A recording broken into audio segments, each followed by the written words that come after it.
Why, hello there, I guess. I didn't call you all here today this time. As a matter of fact, what the hell are you doing in my house? Go home. Why'd you bother clicking on this? It was a bad idea. Welcome to Groovy Grab Bag Volume 5. Let me tell you folks, this month fucking broke me.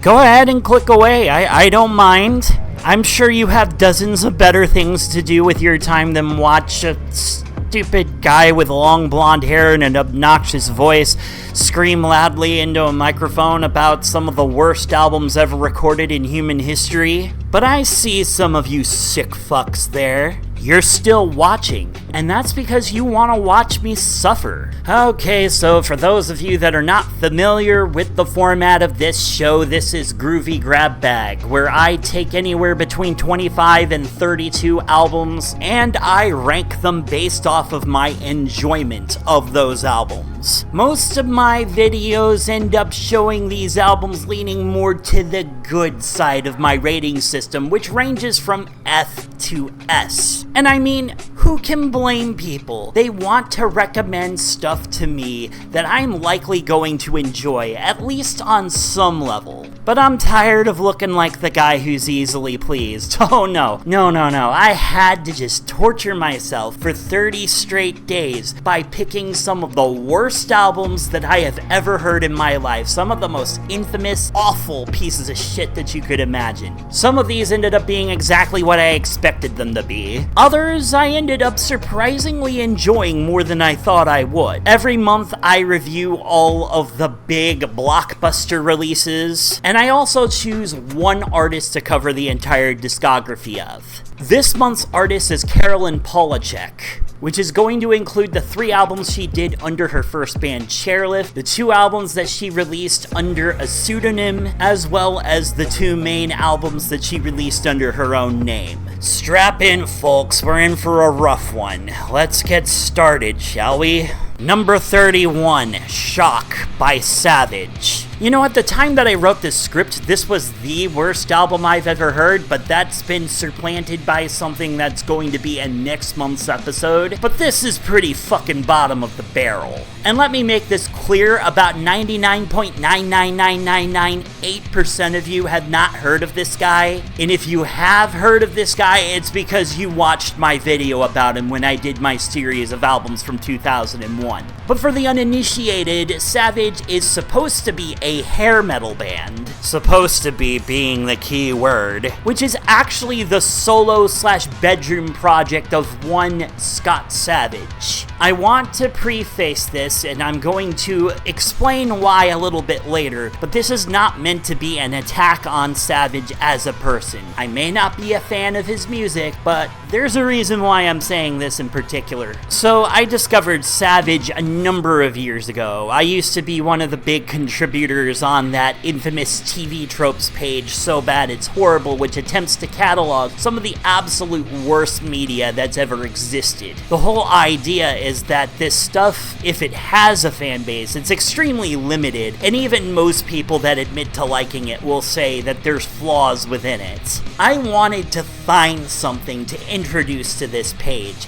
so I did some Googling, and keep in mind this was early 2010s Google. And eventually I came across this forum post, and there was this guy complaining about this MySpace artist that was like one of the worst things he'd ever heard in his life. So, curiously, I clicked on said MySpace link, and I was treated to the wonderful, primal screams and growls of one madman Scott Savage. Savage tries to do hair metal, he tries to do the hard rock shtick, he tries to pay homage to some of those cock rock bands from the 1980s. But whereas some of the best cock rock from the 1980s are those monster cocks that appeal to many, many people, Savage compares more to a tiny little buddy that is in a little chastity cage. This man buggles everything in the production aspect. 1 second, instrumentals will sound overbearing and with a lack of balance. The next second, suddenly nothing sounds impactful because Savage has decided to start to sing, and rather than do what most producers do and try to blend the vocals naturally in with the instruments, Savage instead just decides to turn all the knobs down because why bother actually putting effort into that?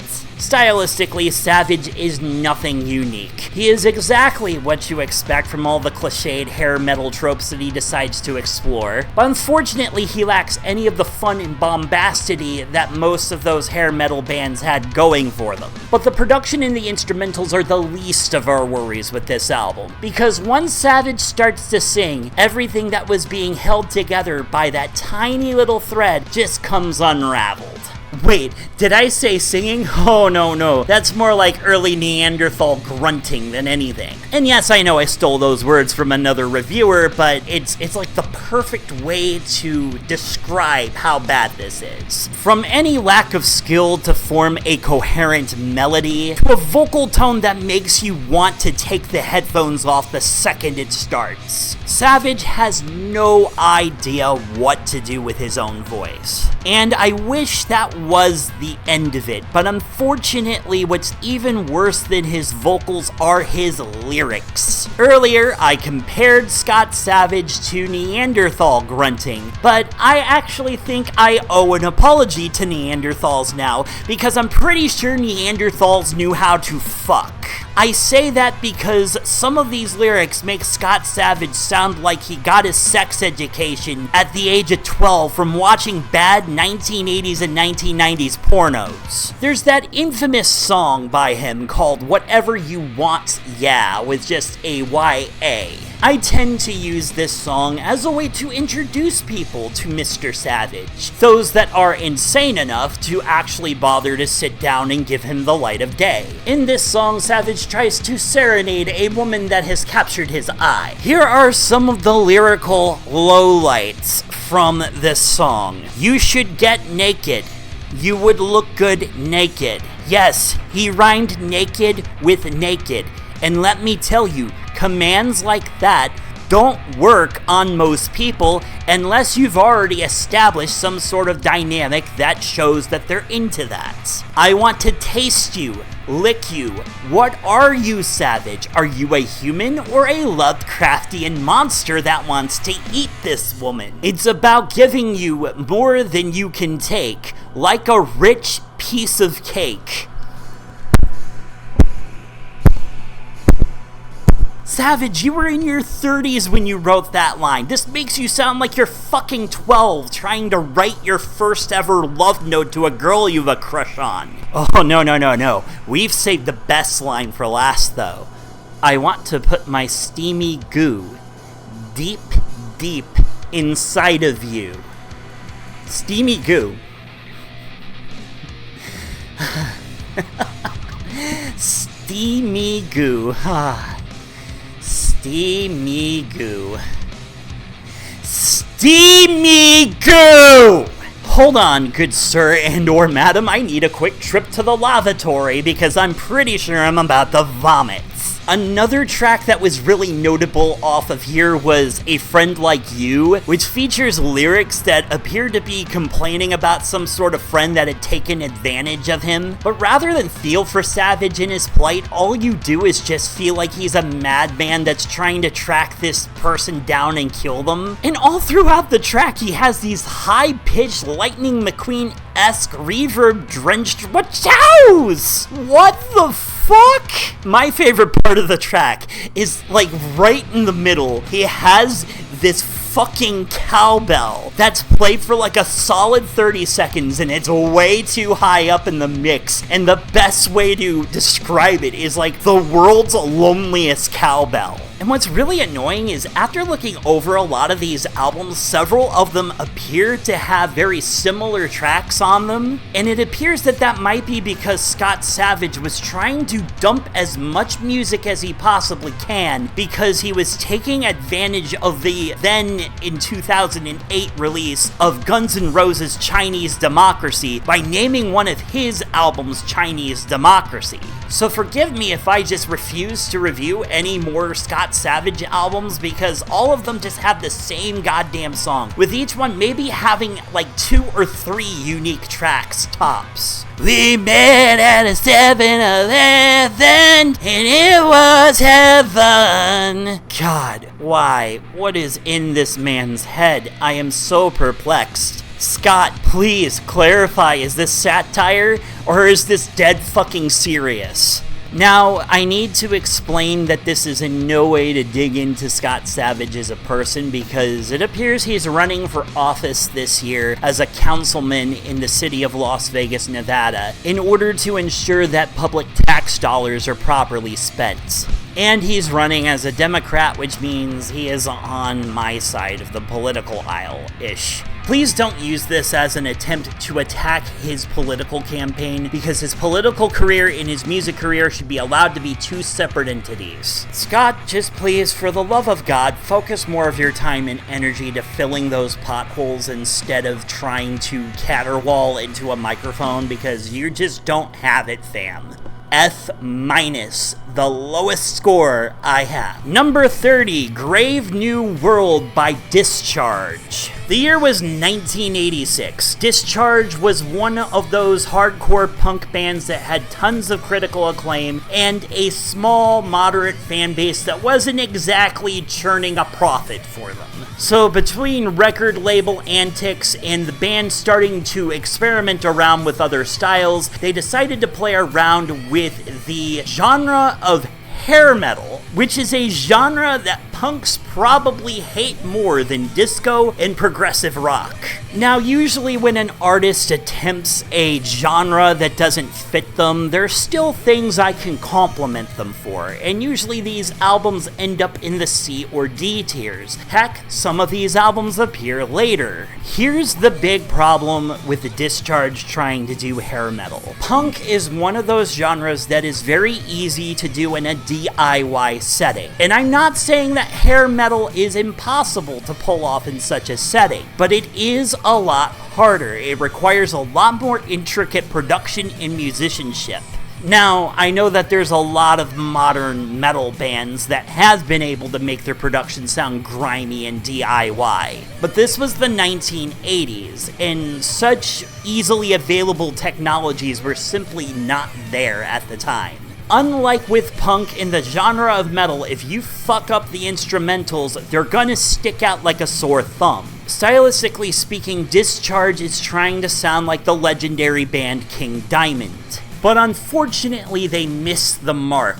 Not by a football field, not by a country mile, but probably by an entire light years distance. The guitar riffs on here, as hard as their guitarist tries to hold everything together, as he appears to be the only one who remotely knows what he's doing, are just not memorable. I can't name you any melodies off of here because there's just none. The drums end up missing some vital cues in these recordings as well, which instead of trying to patch it together, they left it in. And again, the problem is, in a punk setting, that's going to add to the recording's charm. But in a metal setting, it just sticks out completely, and even the most amateur of music listeners are going to notice. The bass is very by the numbers. There's nothing unique that this bassist is doing whatsoever. But all of this could probably be forgiven on some level if it weren't for the most atrocious part of this album, and that is the vocals of Cal Morris. And let me be clear, just like on other recordings done by this band in general, Cal Morris is not a bad vocalist. But his spiel is doing those yelled, intense punk vocals.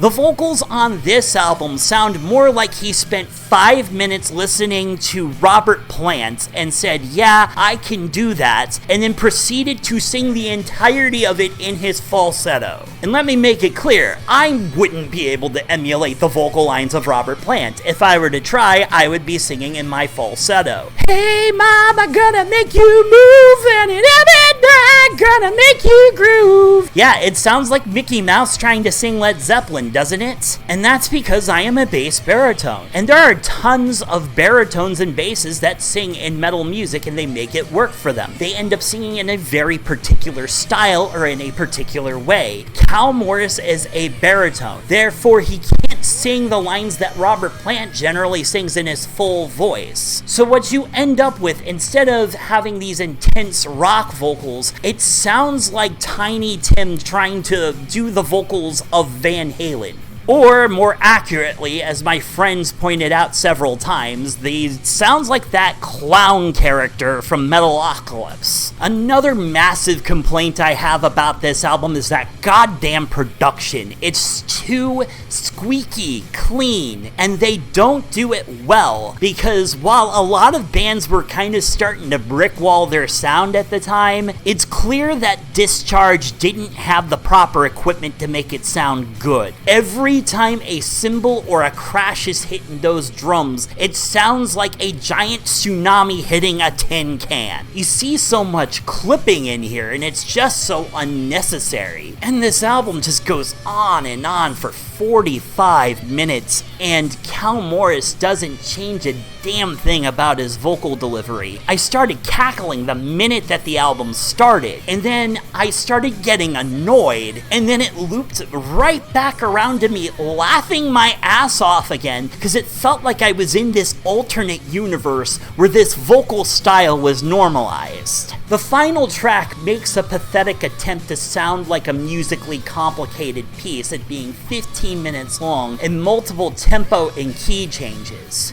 But because it's so sloppily done, it doesn't sound like it leaves any sort of an impact on the listener. This is one of those albums that is just fascinatingly bad and with little to no saving characteristics. I give this thing a plain old F. Number 29, Angelic to the Core by Corey Feldman. Mr. Feldman, you missed the opportunity to make this sound truly hardcore and call it Angelic to the Core. I am so very disappointed in you. 87 minutes. 87 minutes of my life that I'm never going to get back. I know this is one of the most infamous albums ever recorded, and multiple different YouTubers have explained why, some of them in much better ways than I ever will. But if I'm gonna do an entire month talking about bad music, this is an album that is considered a must. First off, the production behind this thing was an absolute nightmare, starting in 2006. Feldman promised a bunch of ambition and that he'd be having this out within the next couple of years, and we didn't see this thing finally released until 2016. 10 years in production hell. And I know that's tame compared to Chinese democracy, but holy hell. So what's wrong with this album? Well, first off, stylistically, this thing can't decide if it wants to be a fun little nu metal album, a pippy little modern jazz swing record, an edgy rock album, or a Michael Jackson tribute pop album. And I'm not against eclectic collections of songs being included into an album, but there needs to be some sort of sonic string holding it all together, and it definitely feels like this album is lacking that. Also, there's these weird Michael Jackson grunts all throughout this album. And trust me, this is gonna be one of many times where I continue to talk about baritones trying to be tenors. My theory behind Corey is that there's always been a good baritone vocalist buried underneath that facade of trying to sound like Michael Jackson. And there were just so many moments where I was just laughing my ass off on here, including one of the tracks that included Fred fucking Durst. I mean, you couldn't come up with a concept that sounded like it was thought up by an evil supervillain if you tried. I will say this much. This isn't a good album. This is an awful album. but there's a certain charm to it, and that's just because there's a certain charm to Corey Feldman in general. The poor guy has been through hell all throughout his existence as a celebrity, and it's hard not to feel bad for the guy because he's trying so hard to give us something to work with, but it just falls face down into the sand every single time. Maybe in some alternate universe, Corey has sobered up and has delivered one of the greatest pop albums in human history. But we don't live in that universe, and unfortunately that leads to this album getting an F+. Number 28, Victim of Love by Elton John. Hold on a minute, Randy, some of you were saying. A washed-up actor, a nobody with no discernible musical skill, and a delusional punk band I can believe being at the bottom of your list. But Elton John is one of the most legendary musicians of all time. Well, ladies and gentlemen, I'm sorry to announce that Elton John has a pretty terrible album up his sleeve. So I took some recommendations from various people for this video, and I asked my best friend Trey, what is the worst album you've ever heard? And he spouted off some examples, but told me that I should check out Elton John's worst album. And even I winced and said to myself, there's no way it could be that bad. It's that bad. It really is. So the year was 1979. It had been 6 years since Elton's big break with Goodbye Yellow Brick Road, which in and of itself is one of my all-time favorite albums. However, Elton was starting to struggle to recreate that success. He was already quite depressed and very clearly needed a break from the music industry, but back in the 1970s, taking a break and being in the music industry were not synonymous. As a result, Elton was coping by being knee-deep in a cocaine addiction. So he already didn't want to record this thing. So we're going into this with some fuck it energy, and not in the good sense. All of those amazing musicians that Elton John usually worked with, not here. It's just a bunch of boring session musicians. On top of that, Elton John doesn't play any of his piano or keyboard tracks. Oh no. And all of the lyrics were written by studio executive assholes who were similarly knee-deep in cocaine addictions. So none of those heartfelt lyrics written by Bernie Taupin. So you might be thinking to yourself, okay, so all Elton does is sing songs that he didn't write on here and he was stubborn and didn't want to do it. And that in and of itself would be a pretty bad album, but I haven't told you the worst aspect of this. This is a disco album. In 1979, I don't know if any of you were alive in the late 70s, but 1979, we were well into the disco sucks era of pop music. New wave was starting to become a thing, hip-hop was starting to develop, hair metal was starting to take over the airwaves, and here comes Elton John saying, hey, I've got a disco album up my sleeve. And it sounds every bit as uninspired as you can imagine. The bass is just chugging away on this thing. It doesn't sound like it's doing anything different for the full 32 minutes of this album besides the general. There are no memorable keyboard lines on here, and while sometimes it does fart out some interesting sounding tones from the day, it doesn't do anything to save these tracks. On top of that, they're trying to sell this bad boy image for Elton, which does not fit him at all. Elton is about as threatening as a teddy bear. And I'm not talking Teddy Ruxpin. And this thing starts off with an 8-minute rendition of Johnny Be Good, a song that barely holds itself together as a 2.5-minute track, let alone an 8-minute long disco anthem with extra verses. Between the repetitive bass lines, the cash-grabby nature, the lack of anything that makes Elton John good, this is one of the worst albums I've ever listened to. F+. 27. Van Halen 3 by Van Halen. You'll have to excuse me, I tried to do this memorized several times and I just don't have it in me, but I really liked what I did with this for my script, so I hope you enjoy. 'Twas the year of our Lord 2004. I was but a stripling of tender 14 years. 'Twas mine uncle who harbored an immense admiration of one most phenomenal musical ensemble, Van Halen. That fateful summer, mine uncle procured tickets for the viewing pleasure of myself, himself, mine brother, and mine cousin. The performance was not but electrifying. Eddie Van Halen didst play with the vigor and fury of a god. Wolfgang Van Halen, himself but a mere lad, didst take the stage alongside his sire, parent and offspring sharing the hallowed performance space. A moment of sheer musical ecstasy. At the time, the vocal duties were held by one Sammy Hagar. I recalled the crowd's chants of, "Sammy sucks! Sammy sucks! Sammy sucks!" As the crowd died off, a rowdy fellow beside me didst then proclaim, "Suck my dick."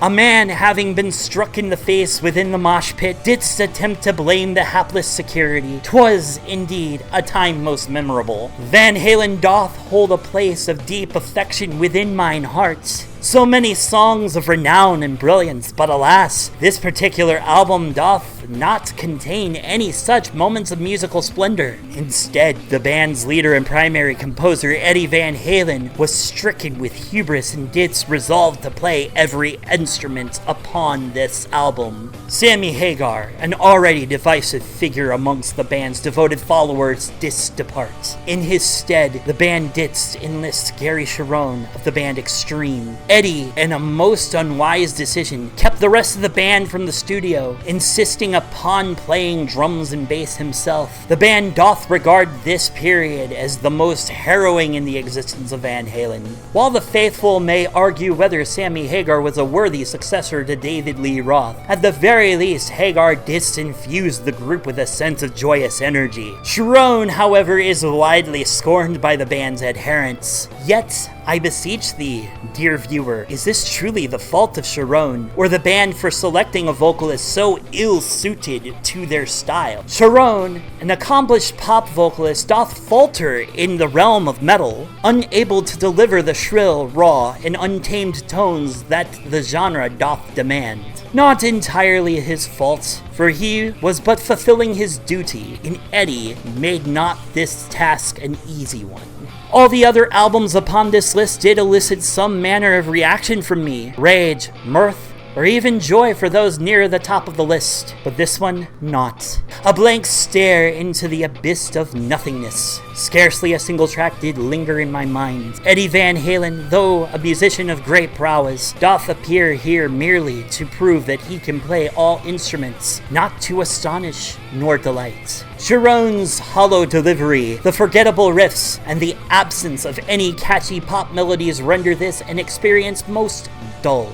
No one doth sing off-key, nor are there moments of folly that provoke a "what were they thinking" response. Only complete, utter tedium. The sole track that did leave any impression was How Many Say I, and even that was due only to Eddie Van Halen, taking the vocals upon himself, seemingly enjoying the moments. Eddie, if thou didst want to create a solo record, why didst thou not simply do so? Why sully the name of this legendary band, all in the name of stroking thine own ego? D-. Number 26, I Don't Want You Back by Iman. See, I consider myself doing the work of Todd in the Shadows here. Back in 2012, he did his little list of the 2004 worst songs, and he promised he was going to do a one-hit Wonderland video on Iman, and that never happened. Todd, I am so very disappointed in you. See, there's a big story behind this album. While the song Fuck It, I Don't Want You Back is the most infamous moment off of this album, it's far from the whole story. Yes, that song's terrible. Yes, it makes you want to punch Iman in the face. Yes, it has this generic baby-making style behind it. But see, Iman was a person of ambition, to say the least. He was trying to invent a new genre called ho-wop. Okay, so what is this ho-wop supposed to be? Alright, well, it's supposed to be a fusion of hip-hop, okay, modern R&B, alright, and doo-wop. Cool, I'm all for this. Oh, but wait, there's a requirement. The lyrics have to talk about hose. Not hose as in the gardening tool, not hose as in the other gardening tool, because I know that you're listening to this and can't really imagine what I'm actually saying. I mean hose, the derogatory term towards women. There's several problems with this thing. First off is the blatant fucking misogyny sprinkled all throughout this album. I mean, you don't need me to really explain how misogynistic this is when you have song titles like Love Dem Hoes and Bitch Get Off My Dick.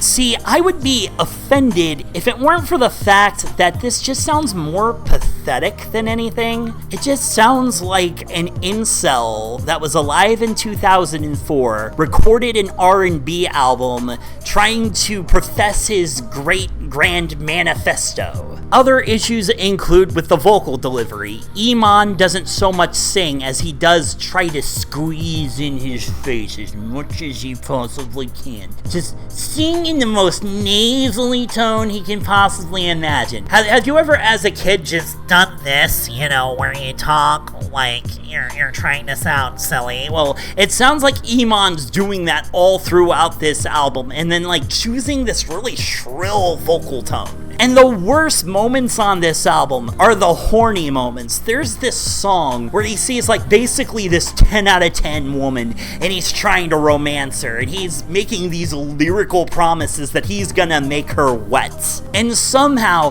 hearing him say that made me cringe harder than Savage's steamy goo line.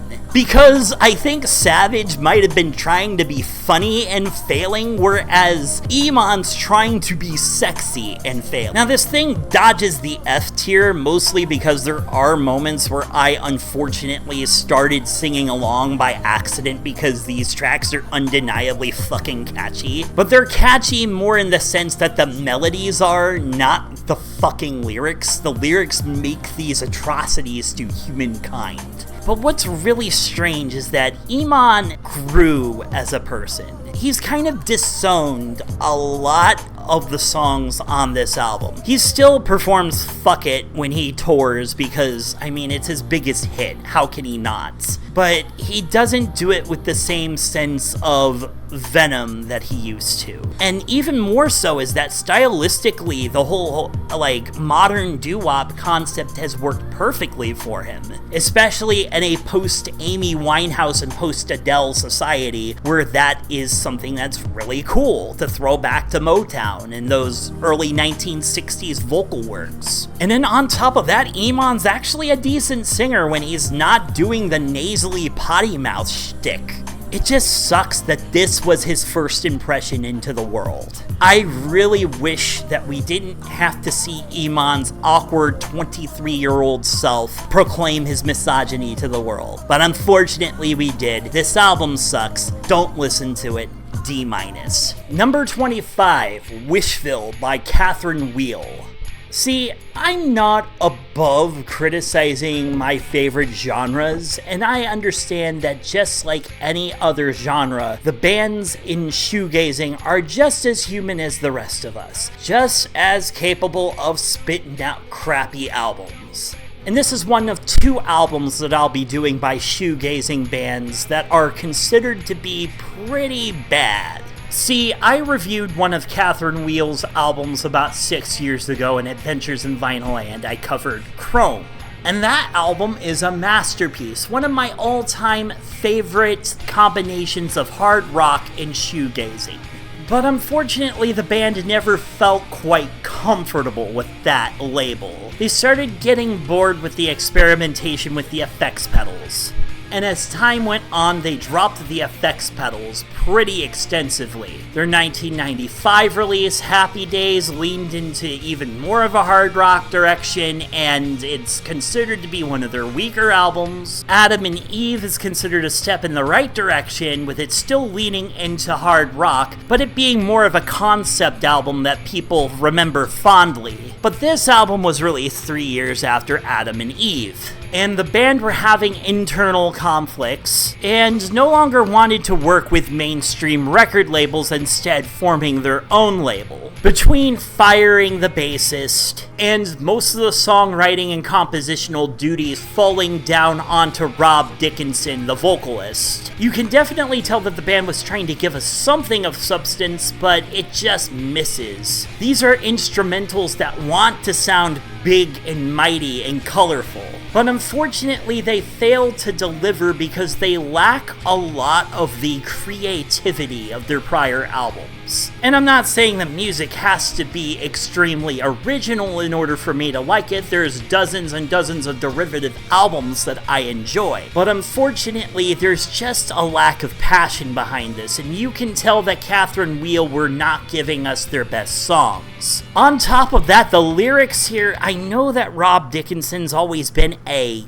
character, to say the least, and I illustrated that on my review for Chrome. But unfortunately here it goes from being whimsical and interesting to just being downright head-scratching, calling himself a fine piece of ass on one song. Gone is the sense of wonder, gone are the balls-to-the-wall heavy riffs, and in is this pretty generic, run-of-the-mill pop rock album that leaves you tilting your head at some of the lyrical decisions. And the biggest crime of all is that it is boring. I can't tell you a single track off of this thing that I genuinely enjoyed. Very unfortunate to have to give this thing a plain Jane D.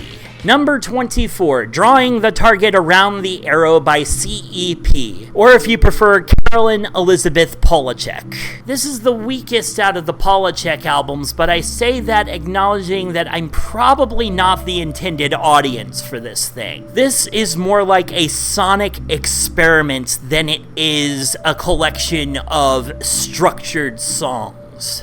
Polachek at the time was experimenting around with sine waves and basically creating some programmed soundscapes around that concept. This music is intended to be meditated to, according to Polachek. And I'm not much of a meditative person to begin with, and yeah, I know that that says a lot about me personally. I don't feel myself being transported to another realm when I listen to this as much as I am finding myself transported into a universe where all we do is stare at our invisible watches on our wrists. I just wanted this thing to be over. There was nothing of note on here, but I do have to give some credit to this because this concept would be used as the foundation for a lot of the music that she's became critically acclaimed for. And for that, I gotta be thankful. I can't throw it into the F tier just because of that alone. D. Number 3, The Death of Slim Shady by Eminem. I put myself through hell for this episode. I listened to some really obnoxiously terrible albums all throughout it. I had moments where I wanted to press the stop button and didn't, moments where I had to persevere through these records. And this was the one that made me question why I even bothered. And of course, the answer is because it was a blockbuster release. Eminem hasn't been super relevant since like 2002. He's tried to re-up his formula many times, tried to bring back Slim Shady in various forms, tried to balance the satire with the more serious tones, and just hasn't been successful in keeping up with the times. And while there's certain moments off of some of these albums that are salvageable, this is one of those albums that I just do not find myself wanting to ever visit again. And look, I want to make it clear, I understand the themes that this album is trying to tackle in a way. It's trying to be this commentary about cancel culture. It's trying to dig into both boomers and zoomers alike. But ultimately, when you hear Slim Shady basically misgendering trans people and using a bunch of slurs, even if he is making fun of the boomers as well, all I can think to myself is, wow, Slim Shady in a modern context is not what the world was asking for. And I understand that some of these musical ideas he was bringing back from like years and years ago, but I don't find myself all too interested in a lot of them. It feels to me like he's trying to remain relevant and is missing the marker. Or more accurately, he doesn't know where the marker is. He raps and talks as if it's still the year 2004 in a lot of cases. And the one moment off of this album where Eminem finally does kill off Slim Shady, figuratively, is the most interesting moment on here, because it sounds like Eminem is doing like this honest to God reflection of his art and how it's aged and how he's matured as a person over the years. And then after that song, the album goes from not taking itself seriously at all to taking itself too seriously. And all of the beats on here are just so weak and forgettable. Even the ones that are trying to make very clear references, like to that song Abracadabra, it just doesn't hit for me. And I know a lot of people that feel very similarly. I got exactly what I was expecting off of this, and that's the reason why this was such a difficult album to listen to. I'd be overdramatic if I said that it was worse than everything else on here, but it was the least pleasurable experience because I didn't have anything to laugh at, I didn't have anything to grip onto, there weren't moments where I was surprised by how good and surprisingly decent it was. It was just a D+. Number 22, Baby Blues by Jan Terry. Jan Terry was one of these VHS-era bad musicians that kind of self-funded her own recordings with the assistance of some friends that were part of the local industry. She was discovered, quote-unquote, in the late 90s by Marilyn Manson, who decided to use her as an opening act of sorts for his tours. Unfortunately, this wasn't some sort of heartfelt kinship that Marilyn Manson likely felt, especially with what we know about Manson these days. This was more than likely to get his audience laughing at her, and she caught on and eventually just decided to stop touring with him. Now let me make this clear. This isn't that great of an album. It's not incredibly musically creative. A lot of the moments on here are very schmaltzy. The lyrics are childish in nature. There's examples out the wazoo on here. You weren't telling the truth. You were telling lies. And what do people who don't tell the truth typically do, Jan?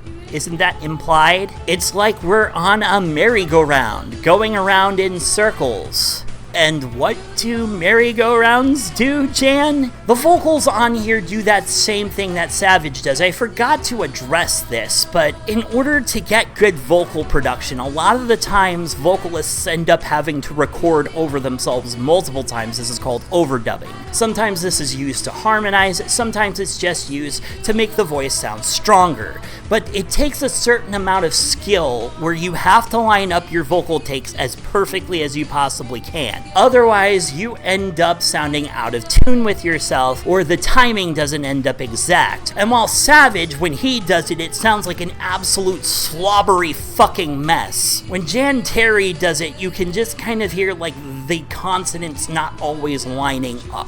There are moments of hokey country music on here, soft rock that was dated even by 1993 when this album came out, saccharine lyrics that just kind of leave you shaking your head. But despite all of this, there's a certain charm still, because there's a sense of humanity with Jan. She was going through a pretty intense divorce at this time, and you can tell that she was feeling a sense of heartache.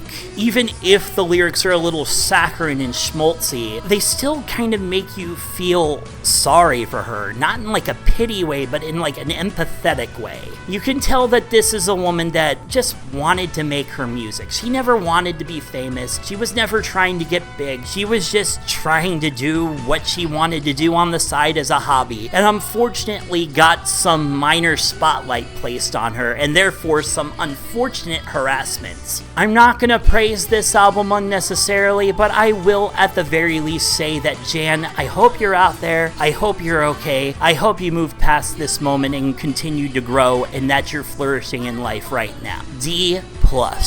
Number 21, Calling All Stations by Genesis. Alright, Genesis fans, come here. Come here. We need to talk. Get close. Get nice and close and personal here, alright? Alright, I want you to listen to me here. You talk like this album is an unholy abomination. Whenever a normal person listens to this and tries to tell you it really isn't that bad, you guys go barking at them trying to say why they're wrong and how they don't understand the band Genesis. This album did not kill your mother. This album did not sleep with your wife and refuse to talk to you about it for years, therefore completely betraying your long-term friendship. At worst, this is a middling, boring, overlong album. But you guys like to give this thing tongue lashings worse than the biggest, most sadistic BDSM dom out there. For those of you that don't know the story behind this, legendary prog rock band Genesis was facing some major lineup changes in the mid-90s. Phil Collins decided to focus more on his solo career and quit the band in 1995. Peter Gabriel was long gone, and all that was really left of the initial lineup was keyboardist Tony Banks and bassist/guitarist Mike Rutherford. The two wanted to keep the band going, but if you ask me, it probably would have been smarter if they decided to just start a whole new project in general. So they hired Ray Wilson, a vocalist who gets way more hate than he deserves, and they created this thing, the very final Genesis studio album. I'm not going to pretend that this is a good album. At times, we have some interesting keyboard hooks. Maybe the guitar will give us something interesting. Maybe a catchy melody here and there. Maybe some heartfelt lyrics and emotional moments. But overall, these songs just go on for way too long. It's 67 minutes long, and at times I felt like it dragged worse than even the Corey Feldman album. Everyone treats Ray Wilson like he was the worst aspect of this album, but he was doing what Rutherford and Banks told him to do and trying to emulate Peter Gabriel. This album tries to be edgy and artistic, but ultimately it achieves just being meandering and kind of forgettable. And honestly, maybe in comparison to other Genesis albums, this is a 1.5 out of 5 stars. But if we're talking about in the grand scheme of some of the worst music ever made, this doesn't even hold a candle. C-. Number 20, Tweez by Slint. You know, I never did bother to check out more albums by Slint because Spiderland is one of my all-time favorite albums. But it turns out that there's a pretty good reason around that because the band broke up not long after the release of Spiderland and haven't released anything new since, with the only reunions being basically to do some tours and generate some revenue for the people in the band. Tweez is the very first album released by this band, and it's just a little bit too artsy-fartsy for its own good. Every now and then the band spits out these really cool math rock riffs, which will last anywhere between 30 seconds to maybe about a minute, and then they'll switch to something new. And that something new might be something noisy and atonal, or it might be us listening to an unnecessarily high-fidelity recording of vocalist Brian McMahon drinking a glass of water and then making these somewhat erotic-sounding moaning noises as if it was like the most refreshing glass of water he'd ever had. I get that the point is that he's shooting for unpleasant, but that's all it feels like is unpleasant. It doesn't put any thoughts into our mind to make us question our way of listening to and interpreting music like it thinks it does. I'm glad that the band really started to gain more of a sense of identity and a little bit less pretension as the years went on and they gave us a great album like Spiderland. But aside from the occasional really cool riffs, I just can't support this thing all too much. Not really interested in revisiting it, C+. Number 19, Animal Rights by Moby. I talked about in the last video how I was, and in some ways still am, a bit of a Moby fan. Everything Is Wrong and Play are both some of my most cherished electronic music experiences in my catalog. This was the awkward little stepchild that was released between those two albums I prior mentioned.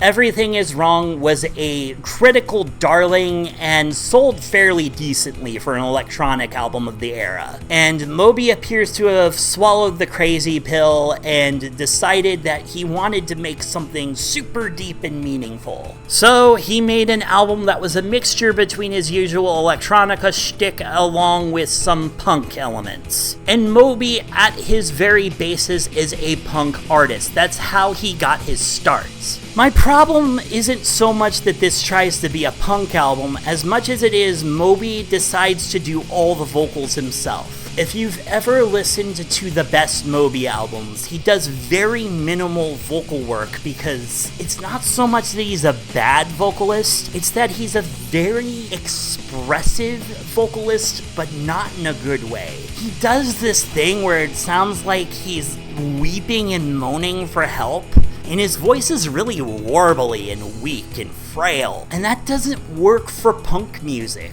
So you have these fairly decent to downright brilliant guitar licks being sung over with this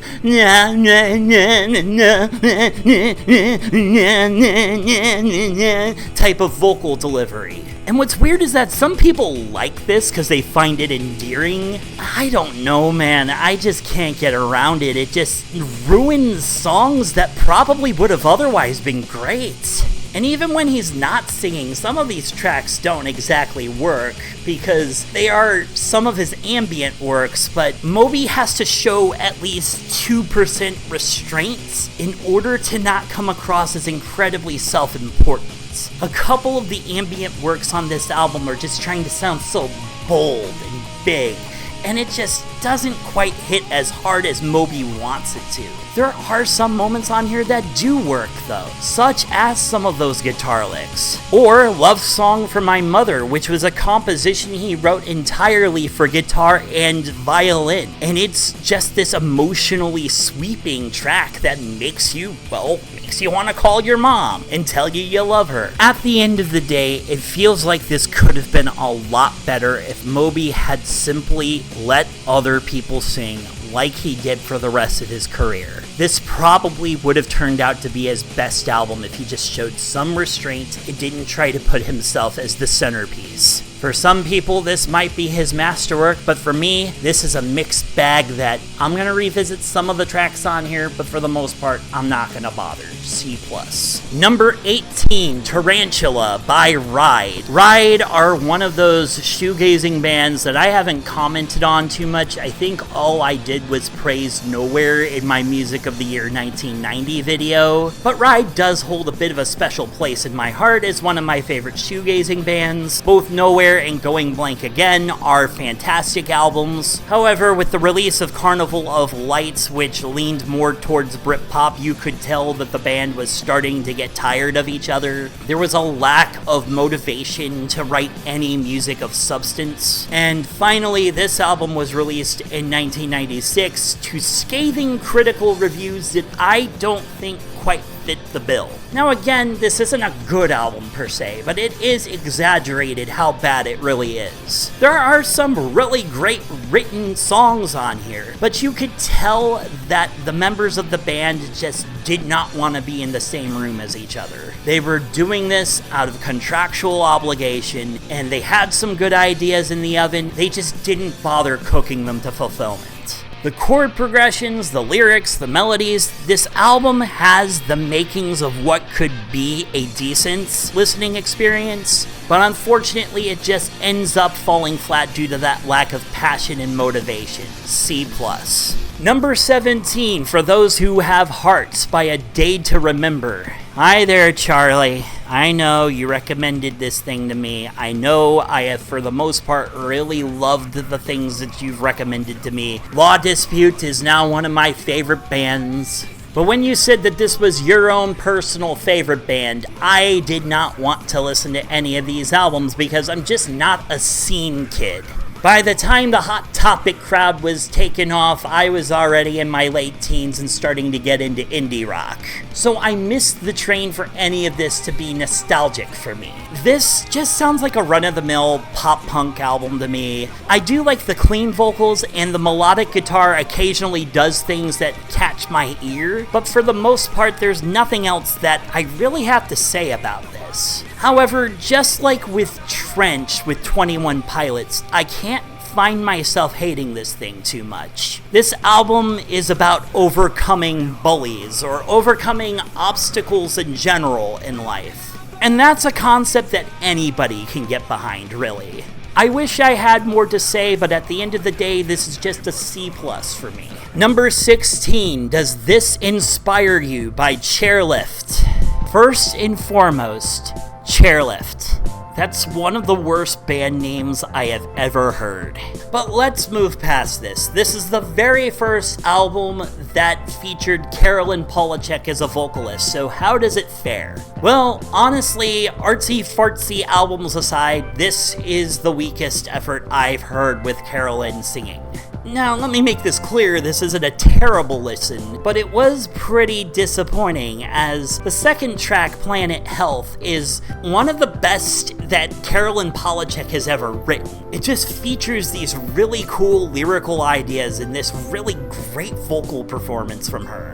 And it had me thinking that maybe this album was gonna be really good. But then this album's big bad villain comes in the form of Aaron Fenning, where Polachek is trying to do these really cool, super polished synth lines and great Bjork-inspired vocals. Fenning comes in and does the generic indie rock, quiet, tortured singer-songwriter shtick. And let me tell you, that's like pairing Vincent van Gogh with somebody whose artistic skills never progressed past elementary school. Fenning just does not have a captivating voice, and his songwriting style is so on the nose in the indie sphere that it holds back Polachek heavily. And luckily, this would be the only album that Fenning was featured on.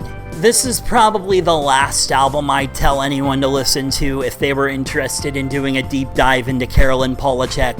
There's a couple of pretty neat songs on here, but for the most part, don't bother with it. C+. Number 15, Y2K by Ice Spice. Great. I think the gray hairs are starting to show here. Look, there are things I like about Ice Spice. I like her delivery, I like her flow, I like her tone, I like her personality. But I'm gonna keep this nice and dead simple. Some of these songs are a little fun, and this album is mercifully shortened to the point. And I don't see her stuff as like harmful to the youth or anything like that. I bobbed my head here and there, I had a little bit of fun, but I'm gonna keep it short just like the album's short, and I'm gonna get to the point. I'm not gonna really re-explore this anytime soon, but I wouldn't be against hearing some of these songs here and there. B-. Number 14, Hotel California by the Eagles. Alright guys, let's say it. I hate the fucking Eagles, man. Look, most albums that are featured on greatest of all time lists I can kind of get behind. Sometimes you can see that the album was innovative. Maybe you can kind of see where it just doesn't speak to you personally, but you can still kind of get why the craftsmanship is so important, or what it did for the industry, right? But with the case with the Eagles in general, they're not necessarily a bad band, but they are overhyped to shit. And seeing this album constantly ranking so high on these lists just sends a shudder down my spine. I'm sorry, but no album with tracks like Life in the Fast Lane deserved to be on a greatest of anything. I'd be lying if I said that the guitar work wasn't fairly impressive with the Eagles, because obviously there's some great musicianship going on. But great musicianship on its own does not make something deep and impactful. And while the title track gets a lot of undue hate, cause yes, it's overplayed, but it's still a goddamn banger. Come on, guys. Most of it is just schmaltzy, soft rock material. It appealed to the boomers when it needed to, but as far as to speaking to tons and tons of generations and having a sense of timelessness, I think this is one of those weaker albums in that overall pantheon. I enjoyed some moments off of it, but it's overrated. B. Number 13, Moth by Chairlift. So this is the last Chairlift album, and the last two albums featured Patrick Wimberly collaborating with Carolyn Polachek. And while Polachek does still feel like she's being held back, Wimberly sounds a lot more adventurous. First off, he lets Polachek take over the vocals. He never steals the microphone from her because he knows he's going to pale in comparison. Most people pale in comparison with Polachek. This album features some really good 2014 era modern pop hooks. There's a lot hearkening to Taylor Swift and some of the other trends at the time, and you can tell Polachek's trying to lean into that a little bit, but she also kind of sounds a little bit bored doing it, because you can tell that she wants to innovate, she wants to do something different. But whether she's being held back by Wimberly, the record label, or if it just wasn't the right time for her to completely let herself out, it's hard to say. This is a decent album with some great hooks on it, but at the end of the day, I feel like it's not something that completely speaks to me. But it does show Polachek's evolution, it shows what she's capable of, and that's good enough for me to give it a B. Number 12, Something by Chairlift. And we're already done with the Chairlift discography. And this is their best album. There are some really solid tracks on here. That synthesizer is polished, shinier than a shoe shining boy would have left your shoes back in the 1890s.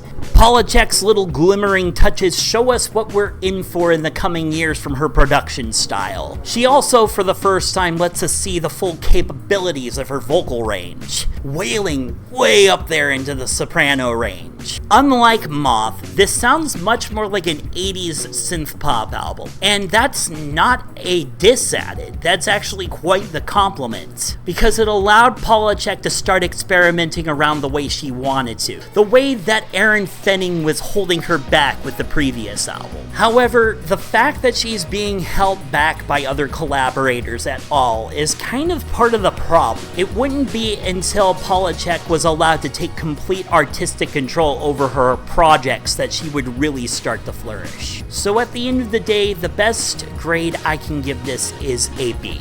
Number 11, Arcadia by Ramona Lisa. Yeah, I'm just checking off the Polachek albums as we go along, aren't I? This thing is neat.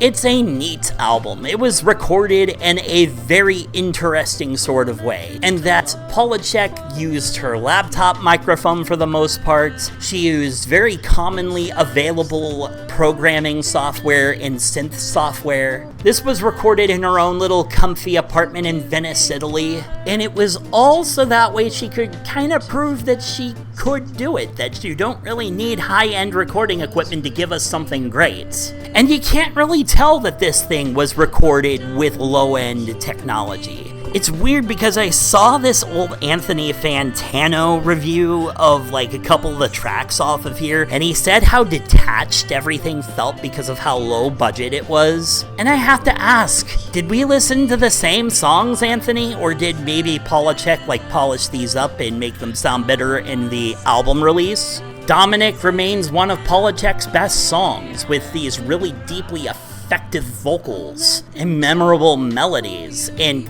lyrics that speak to the empathy of the soul. It's not a perfect album as she's still fine-tuning her overall style, but for her first Earnest to God solo release, this is a banger. B+. Number 10, Scream by Chris Cornell. Okay, Randy, some of you are saying, I can see how an Elton John album can be in the F tier. I can see you arguing for the Genesis album actually not being that bad. But the infamous collaboration between Chris Cornell and Timbaland, come on here, man. No, I'm being serious. This thing's actually quite good. Out of all of the albums that I think it's unfair hate, this is one pretty near the top. Look, Chris Cornell made some missteps during his career, but listening to this, between the really killer and badass beats produced by Timbaland, and the fact that they actually compliment Chris Cornell's voice, I don't get why people hate this, other than the fact that they have this really set definition of what Chris Cornell is supposed to be musically. Is this thing a masterpiece? Fuck no. But did I find myself dancing along to some of these tracks in my 3 whole times listening to it? Yes. I mean, come on, Chris sounds fucking sexy on here. And yeah, sure, those lyrics are shallow as piss. But let me put something into perspective. This is the album that introduced a lot of Zoomers to Chris Cornell, because they wanted to listen to the stuff that was highly influential to the music that they grew up with. And Timbaland is a pretty big name in that regard. So hearing these electronic pop tracks and getting into Chris Cornell's effective voice, and then therefore opening the door to Soundgarden, that says a lot of what this album is capable of. Come on guys, stop hating on this thing, get over yourselves. B+. Number 9, Girl with a Basket of Fruit by Shoo Shoo. Hey man, do you like eerie sounding horror electronic music with lyrics about real life atrocities? Do you like being felt somewhat uncomfortable as you question your position in the world and in humanity? Do you like to revel in anti-capitalist lyrics while a vocalist screams into your ear about how hopeless everything is? Look, every Shoo Shoo album's kinda the same, and it's all the same in the best way possible. It's noisy, it makes you question the status quo, and they have a remarkable sense of consistency. I don't have much else to say other than that. I mean, it's a Shoo Shoo album, and it's a good Shoo Shoo album. There's not many bad ones out there. A-. Number 8, Sirocco by Paco de Lucia. This was recommended to me by my friend Chris, who is a classical self-taught guitarist. Can't read sheet music to save his life, but goddamn is he good at learning by ear and watching other people play. He is a big fan of flamenco music. And while flamenco is one of those styles that I admire more than I directly enjoy, this is one of those albums that's really impressive in the department of showing off the prowess of its performer than it is introducing super interesting musical ideas. This guy is capable of doing the 4-man band thing with his guitar on his own, playing an undercurrent bass line with an ongoing melody and clear chord progressions while tapping on the guitar himself to give a sense of rhythm. Of course, he doesn't sing. He actually found vocals to be very limiting for what he was looking to do. He was a very innovative guitarist, and I really enjoyed some of the fusion between flamenco, classical, and jazz on here. It's hard to really pick this thing apart because I feel like this thing speaks a lot more to the guitar enthusiasts out there, and I don't know how to play guitar fully. I mean, I know the basics, but I don't know all of the intricacies behind it. Sorry, speech impediment, I can't say that word to save my life. I was impressed by this album, and I highly recommend people check him out. There's multiple albums by Paco de Lucia that are considered landmark releases, and this is just one of them. A-. Number 7, Pang by Carolyn Polachek. Not like I'm counting the albums. I mean, I am. But it's been 24. Man, when I saw this thing critically acclaimed across the board, I was damn excited, and this thing did not disappoint at all. This was Carolyn taking everything she'd built up to and showing the world that she could create a masterclass album. The vocal performances on here are just absolutely god tier. There are some deep, affecting, emotional pieces on this album. You can hear those sine wave compositions in the background adding to the thick, lush textures. There's a sense of restraint where there needs to be. In a sense that Polachek is as skilled as Jeff Buckley as a vocalist, she's able to build up to this really big intensity, and the music just thunders around her, and just the knowledge that she's the one that composed these tracks and is the one that is playing most of the instruments is just absolutely impressive. Now, I'm not the biggest fan of So Hot You're Hurting My Feelings, and I'm always spiteful of that song being like the most popular Polachek release, when there's so many better songs out there that deserve to be more beloved and praised. And I really do love the little touches to Enya and Kylie Minogue on here. It feels like there's this kindred spirit on here, which I don't mean it in that creepy parasocial sort of way, but in a more helping me relate to the music sort of way. I was blown away by this album, but I was more blown away by another one, and you guys probably know what's coming up, but this gets an A. Number 6, Arise by Sepultura. I told my friend Nick, please recommend me a bad album. He said, a bad album? Fuck that shit. Listen to this classic Sepultura album. I mean, this is a fucking balls-to-the-wall heavy album, and I fucking loved it. But I also kind of suck at commenting on death metal. I mean, I can kind of tell when it's good or when it's bad. I can tell the difference between separate songs. I don't know how to describe it otherwise, other than saying it's brutal, it's fast, it's intense. I do really enjoy that Sepultura is one of the few political death metal bands singing about the corruption of the Brazilian government.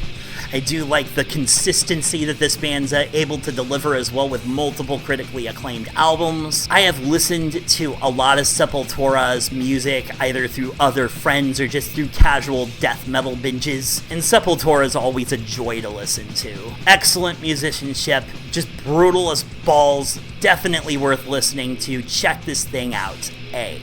Number 5, New Gold Dream 81, 82, 83, 84 by Simple Minds. Now, I had only known Simple Minds from their well-known hit Don't You Forget About Me from the Breakfast Club movie, but as being a Blue Nile fan, I see a lot of other fellow Blue Nile fans name drop Simple Minds because they're another well-loved Glaswegian band.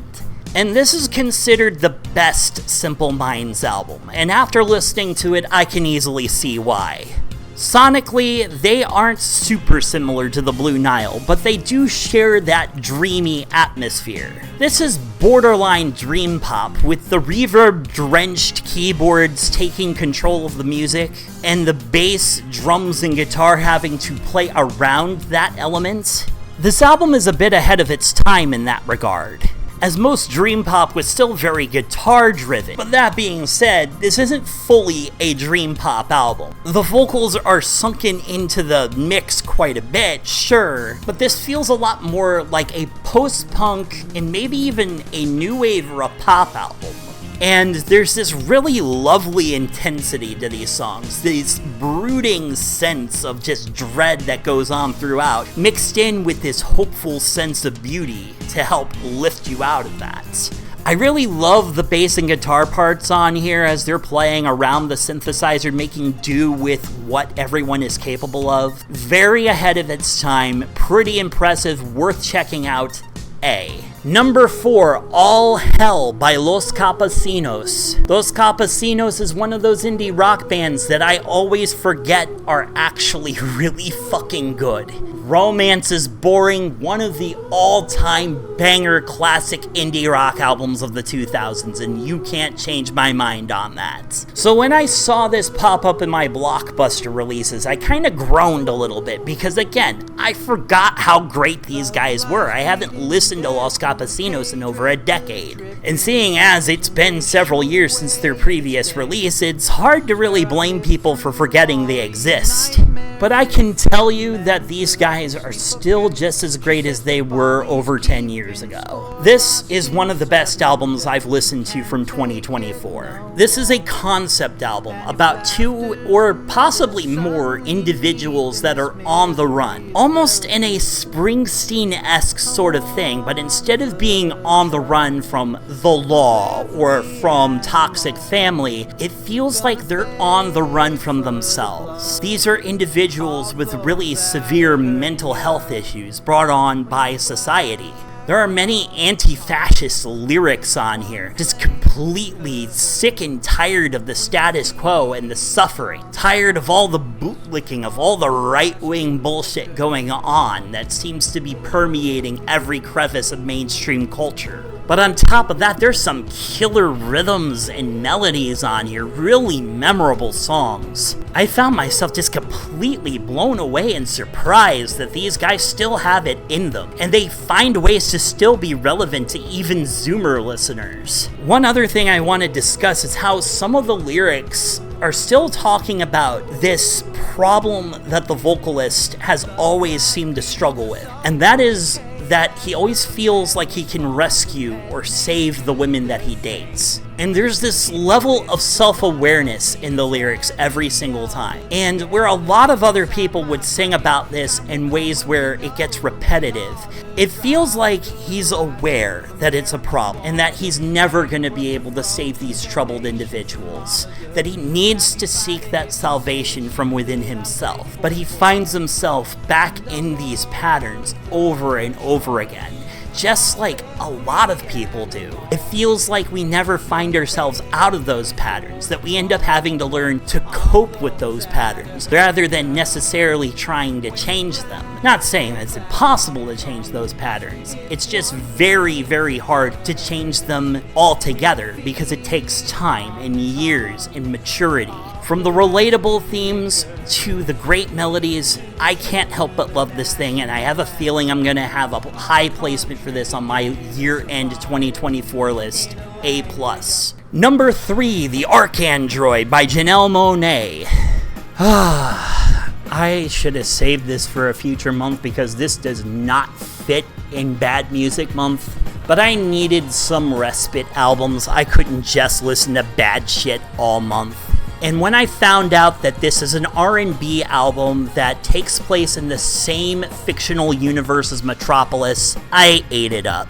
Look, this thing is already well liked. Janelle Monáe is such an interesting figure in R&B. They have an amazing voice and an amazing sense of style and substance. You don't find geekery like this every day in R&B. It's hard to escape the baby-making things, but finding lyrics talking about social struggles, about cyborgs and science fiction-y sort of things, and how that can help reflect our identities, and then having just these killer little fusions between punk and electronica and folk. The production on this thing just shines and shimmers. The reverb use is some of the best I've heard all year. I love the pastoral textures that color these tracks. There's a sense of timelessness to this album because it doesn't follow the typical tropes of R&B. I really love those R&B albums that refuse to follow the tradition. And while Guy L opened the door for a lot of these artists, it's refreshing seeing so many of them being bold and doing this like Janelle Monáe did. Please check this out. One of the best albums I've listened to all year. S. Number 2, Steve McQueen by Prefab Sprout. I have listened to at least 80% of this album outside of the context of the album because I was trying to hype myself up to listen to this thing. And I just never got around to it. But finally I did, and let me tell you, when people say this thing is an all-time classic, they're not kidding. So this is part of the same genre of the Blue Nile in that it's a sophistopop record, which means it has elements of soft rock, smooth jazz, pop, and it has some of the best production that money can buy, being produced by Thomas Dolby, who I talked about in a couple of videos back. You know 80s production is good when the album sounds like a modern album paying homage to the 80s, but it turns out it actually came out in the 80s. Drenched in reverb, but also with a sense of restraint in places. This thing isn't loud and bombastic all the way through. It has a great sense of dynamics, being able to be very hushed and quiet one minute, and then intense and then loud the next. You have your straight-up rockers on here, such as Fair and Young and Goodbye Lucille number 1, both of which build up to these thunderous cries for help from their characters. And then there's one of my all-time karaoke favorites, When Love Breaks Down, which is a song that a lot of people claim to have heard somewhere, but they can't put their finger on where. And usually it's just because it's been played on 80s soft rock radio off and on over the past 40 years. And then we get some jazz moments on here, and some really cool eclectic musical change-ups that sound jarring but also perfectly fitting all at once. But what's most notable on here are the lyrical themes. Paddy McAloon is an individual who has very strong Christian faith, but it's also got this weird tinge of nihilism to it. It's hard to explain, really, because usually Christians are far from the nihilistic types. But these characters find themselves in these fleeting situations, no matter how much they want to try to keep their love, their family dynamic going. Nothing is finite. Everything has an expiration date to it. And that expiration adds to exactly why it's so important to not take the things you have now for granted. In Goodbye Lucille number 1, the lyrics seemingly mock the character that they're singing to. The narrator is kind of pitying this guy who can't get over this woman. In regards to these pitiful little lyrics that seem to be bullying the guy, it also offers this sense of hope that life does move on, even if nothing really seems to mean anything. It's just this really beautiful, not very commonly seen perspective in pop music. Between the great production, the themes, and just everything else about this album, and the vocal performances, I forgot to mention, both the male and female vocals are absolutely stellar. I give this thing an S. Please check this out. And number 1, Desire I Wanna Turn Into You by Carolyn Polachek. I know some of you were saying, dude, how can you rank this number 1 on 2 separate episodes of Groovy Grab Bag? I don't know, man. I'm just constantly gravitating back to this album. It's probably my favorite of the whole 2020s decade so far. However, in my last video, I was kind of constrained by my camera's storage and record times. I had like 4 minutes to say what I needed to say, and I just did not do that justice. This album deserves a lot more than just some quick words. So sit with me and allow me to elaborate a bit more on why this thing is so good. First off, as I said, this feels like a loving homage to pop styles from female artists of the past 40 years, and I'm not kidding when I say that. There's homages to Madonna, there's homages to modern artists such as Taylor Swift and Charlie XCX, there's head nods to Impossible Princess by Kylie Minogue, there's new age elements that were allegedly actually inspired by Enya, Everything But the Girl, Bjork, Sarah McLachlan even. Dido is getting some much needed recognition after years of seemingly being ignored, with the exception of that one song everyone only remembers because of Eminem. And of course, Dido is featured as a vocalist on one of the tracks, Fly to You.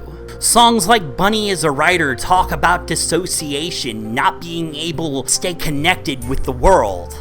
The final track, Billions, talks about that struggle to reach out to society, because despite the massive numbers of people in the world and living in the most seemingly connected generation that we've ever experienced, the children's choir says it perfectly with this tinge of irony and sarcasm. I've never felt so close to you. The opening track, Welcome to My Island, features Polachek basically saying, welcome to my world for the next 43 minutes. I can't remember the exact length of the album. I'm sure somebody will correct me. You're stuck with me whether you like it or not. But the thing is that I'm happy to be stuck in the same room as Polachek, because we have this amazingly empathetic individual. A person who feels emotions through her sexuality. A person who, despite having some bad coping mechanisms, ultimately means well. And an amazingly skilled artist. Everything that I've complimented Polachek on in the previous entries just completely comes together here.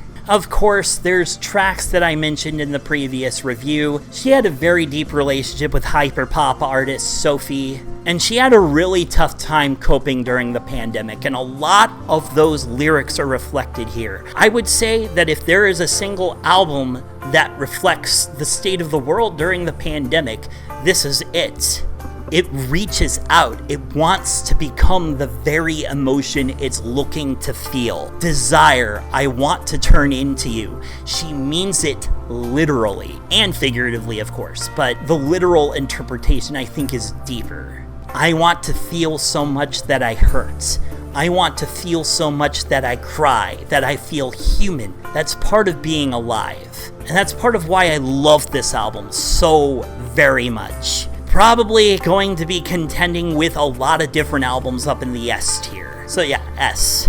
So we're kind of approaching the end of the year here, and I got next month coming up, which is going to be Spooky Month for Halloween. And of course, I listened to everything that came out in August for that. And I have a couple of other themed months coming up. December, I'm going to take all of the S tiers as well as some straggling A+ tier albums, and I'm going to rank them and kind of do this big year-end thing, but that's probably not going to come out until February because these things take a while. I'm going to try to play a little bit of a game of catch-up, but I can't make any promises on that. This is the longest video I've done, and just because it's Bad Music Month, I tried to fix the pacing as much as I possibly could with some of these, but like if I'm going to give something an S tier, I have to give it as much of a spotlight as I give something that gets the F-.